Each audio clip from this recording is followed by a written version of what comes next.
Баршаға сәлем, сіздермен бірге мен Дорамшик ағай. Бүгін тағы бір фильмге обзор түсірмекпін. Бұл жолы фильм дорама емес, әрине кореялық фильм. Фильмнің атауы «Любовь, ложь» деп аталады. 선생님이 그러셨어. 내 목소리가 조선의 마음이 되어야 한다고. 왜 내가 아니라 연희예요? Бұл жерде бізде кейіпкерлердің атымен атаймын, сондықтан да шатастырып алмас үшін алдымен олармен таныстырайын. Мінекей мына қыз бізде Со Юн Хи. Одан кейін оның құрбысы Со Юль. Және тағы бір кейіпкер, ол жігіт композитор. Оның аты Ким Юн У. Жалпы фильм осы үшеу туралы болады, сондықтан да бұл жерде махаббат та бар, сатқындық та бар, трагедия да бар, қызық жерлер де бар, сондықтан да обзорды соңына дейін көруге кеңес беремін. Бізге қазіргі шақты көрсетеді. Сол жерде жердің астынан граммофон табылады. Ол граммофон Со Юн Хиге тиесілі болған. Вчера в Сеуле на строительной площадке была обнаружена раритетная пластинка. Господа, вы уже слышали такую новость? А самое интересное то, что пластинка датируется 1944 годом. Когда-то эта музыка была популярна и получила общественное признание.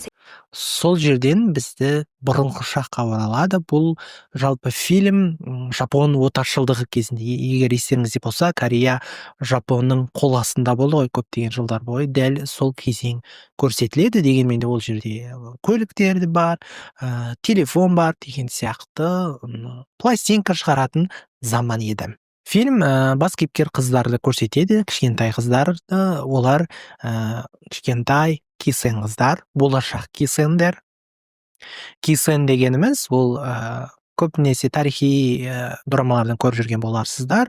Ол мынау ер азаматтарға қызмет ететін адамдар, оларға ішімдік құйып беріп деген сияқты, ән айтып беріп, және тағы басқа нәрселер.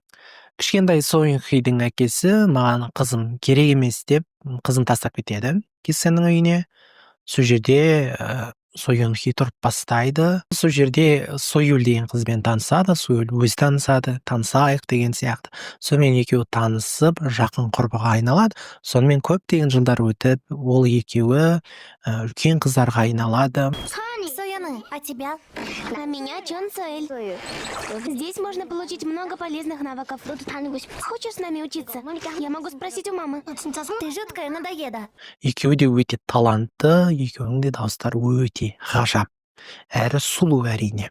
Олар емтихандарын сәтті тапсырып, сонымен олар кисенге айналады. Сол кезде бізге Со Юльдің махаббатын көрсетеді. Ким Юн У, танымал композитор, көптеген әндердің авторы, оның анасы да Кисен. Дегенмен де Со Юль оған менің махаббатым демейді, әрдайым мой брат, братик деп жүреді. Сондықтан да олардың арасында бірдеңе бар екенін, махаббат бар екенін көбісі білмейді. Тіпті Со Юльдің жақын құрбысы Юн Хидің өзі де оны біле бермейді. Ал Со Юль болса, өзінің сүйіктісі танымал композитор екенін білмейді, өйткені ол жігіт өзге атауымен, яғни лақап атпен жүреді. Сонымен ол Линайон деп аталатын танымал әншінің үйіне келеді. Сол кезде барып қана сүйіктісінің танымал композитор екенін біледі. Псевдоним господина Кима. Со Юль танымал әншінің үйіне құрбысы Юн Хиді тастап кетіп, өзі кетіп қалады. Со Юль губернатордың алдында ән салып, би билейді. Өзінің сол сұлулығына губернатор қатты ғашық болып қалады. Бірақ әрине губернатор Со Юльмен бірге болғысы келеді, бірақ Со Юль бас тартады. Маған тек менің дауысыма ғана ғашық болыңызшы, менің өзіме емес деп өтініп сұрайды. Жаңа Линайон деп аталатын танымал әншінің концерті өтеді, өте ғажап өтеді. Со Юль ол жерге өзінің құрбысымен бірге, Юн Химен бірге барады. Сол жерде жаңа танымал әнші айтады, мен жақында ғана мен бір қыздың дауысын естіп қалдым, оның дауысы өте керемет, соны сахнаға шақырғым келеді деп. Барлығы ол Со Юль деп ойлайды, әрине Со Юльдің өзі де солай ойлайды. Бірақ ол Со Юль емес, ол Юн Хи болып шығады. Әрине бәрі өте біртүрлі болып қалады. Госпожа Сояны. сонымен Юнхи өнер көрсеткеннен кейін композитор жаңағы Союльдің махаббаты, Ким Йон У оның даусына өте қатты ғашық болып қалады. Сонымен оған продюсер болуға, оған ән шығаруға ұсыныс жасайды. Басында әрине қыз бас тартқанымен кейін келіседі. Юнхи Союльге келіп, дәл осы композитор маған осындай ұсыныс жасады, Чосонның дауысы деп атады мені деп солай жеткізеді. Союль өкпелеп жылап кетіп қалады. Ол жігітіне келіп, неге Юнхи, неге мен емес деп айтады. Композитор ән жазатын өзінің әндері оған емес, көбінесе Юнхидің даусына келетінін айтады. Енді осы жерге дейін негізі фильм сәл кішкене скучновато болады, бірақ осыдан кейін әрине қызық басталады. Юнхи кисендікті тастап, бүкіл өмірін енді әншілікке, ән айтуға арнамақ, сондықтан да солай кетіп қалады. Сонымен ән жазу басталады. Осы кезде Юнхи мюзиклде ән айтып, би билеп көпшіліктің көңілінен шығады, үлкен жұлдызға айналады. Ал композитор болса Союльден жай алыстап бастайды. Әрине бұл композитор уақыт өте келе әрине Юнхиге ғашық болып қалады. Союль құрбысын құттықтау үшін гүл сатып алып құрбысына келеді. Сол кезде композитор мен Юнхи басқа бөлмеде болады, ал бұл басқа бөлмеде тұрады. Сол кезде құрбысымен оның сүйіктісі екеуінің сүйісіп жатқанын көреді. Ол қатты қапа болады. Неге енді қызық басталады, өйткені бұл жерде Союльдің кегі басталады.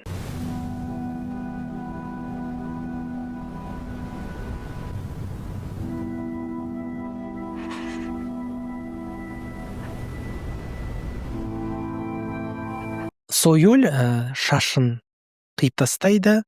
Енді әрине бар ой кек алу, сонымен ол губернатормен бірге болуға келіседі. Ол губернаторға келеді, әрине келіп, губернатор қызды шешіндіреді. Қарай не болатыны өздеріңіз жақсы білесіз. Ал бұл сәтте Юнхи үлкен жолда, оның пластинкасы шығады, ол барлық газет беттерінде, радиода бүкіл халық оның әндерін айтып жүреді. Союльдің қалауы енді кек алу ғой, әрине губернатормен болғаннан кейін айтады, мен әнші болғым келеді, жұлдыз болғым келеді деп. Әрине губернатор ол барлық мүмкіндікті жасайды. Сол кезде Юнхидің барлық пластинкалары алынып тасталады. Газет беттерінде енді Юнхи деген жоқ, ешкім оның әнін айта алмай қалады. Сол сәтте жаңа жұлдыз оянады, ол Союль. Оның пластинка шығады, жаңа әндер жазады, ол да әрине ән шығарады, мюзиклдерге қатысады, бірақ оның танымалдылығы әрине Юнхидікіндей болмайды. Губернатор Союльге айтады, мен бар кезде саған ешкім жоқ демейді, бұл тек басы ғана дейді. Если ты удовлетворишь меня, тогда я выполню все твои просьбы. Запомни это. Осы кезде енді қатты қапа болады ғой, композитор өйткені барлық әндері алынып тасталады, ән айтуға жол бермейді. Сол кезде ол ішіп отырады да, рояльге отырады. Бұл әскерилерге, ресторанда отырады. Бұл әскерилерге ұнамайды. Сол кезде композитор ішімдіктің шөлмегін алады, әскерилердің біріне басынан соғып қалады. Сонымен ол түрмеден бірақ шығады. Союль композиторге келіп, кішкене шыда, сені шығарып алудың жолын табамын дейді. Ал ол болса Юнхиді сұрайды, бар қалау Юнхидің қайда екен. У нас кончилось время. Союль. Сперва нам нужно вытащить тебя отсюда. Союльге сенім артатын музыкант Союльге Юнхи мен Ким Йон Удың құжаттарын тапсырады. Мінеки бұл Италияға кететін құжаттар, басқа атаумен оларға тапсыр дейді. Их паспорта и визы в Италию.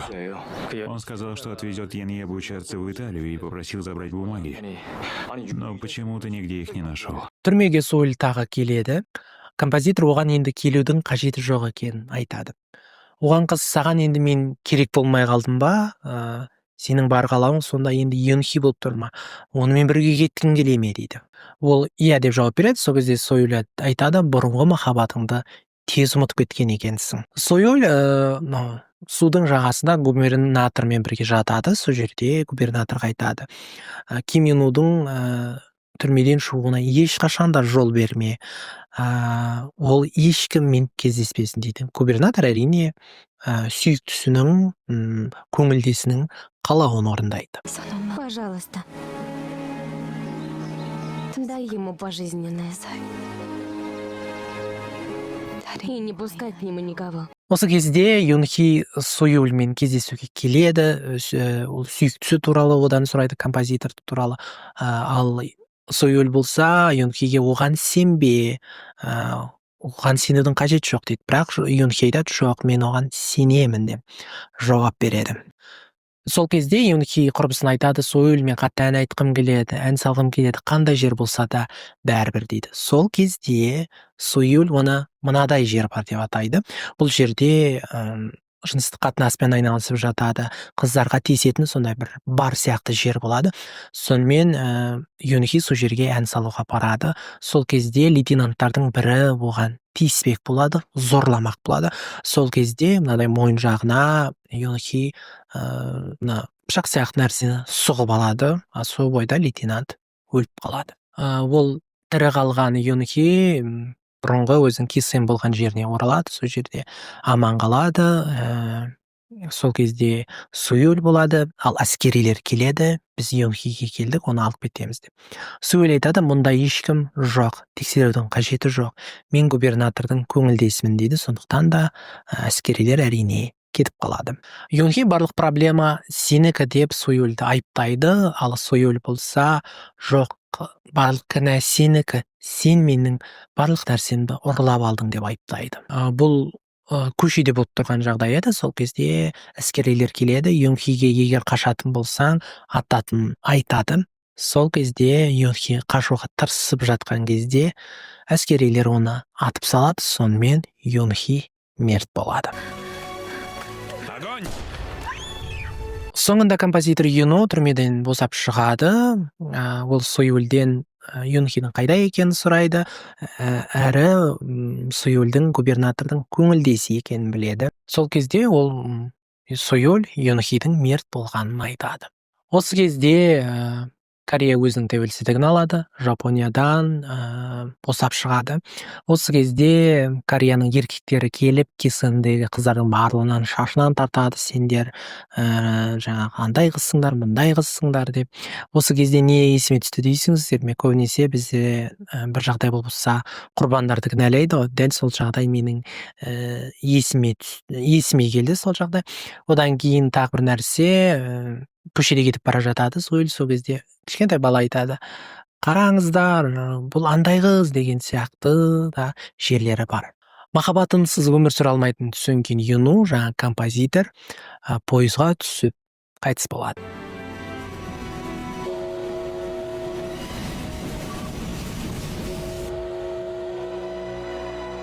Сонымен олардың оқиғасы бітіп, бізге 1991 жылғы жағдайды көрсетеді. Осы кезде Юнхидің пластинкасы табылады, радио жүргізушісі хабарлайды. Егер Юнхиді кезінде таныған, араласқан адамдар болса, бізге хабарласуыңызды сұраймыз дейді. Союль, қартайған Союль келеді, кемпір болған, сол айтады, Юнхи ол менмін деп. Солай ол Юнхи болып, соның даусымен ән салады, көпшіліктің көңілінен шығады. Концерт залынан кетіп бара жатқан Союль радио маманмен кезігіп қалады. Сол кезде ол тағы бір пластинка табылып еді, көріңізші деп көрсетеді. Бұл «Любовь, ложь» деп аталатын, Юнхидің емес, Союльдің пластинкасы болатын. Бұл әнде сонда үлкен мағына бар, үлкен махаббат бар, мұң бар деп айтады. Союль айтады, бірақ оны ешкім тыңдамады ғой, ол ешқандай неге танымал болған жоқ деп жылап қалады. Раз такая хорошая песня, почему никто не узнал? Если так красиво, почему никто не знает? бұл композитордың Союльге жазып берген ең соңғы әні болатын. Ол әннің аты «Любовь, ложь» деп аталатын. Фильмнің де атауы солай.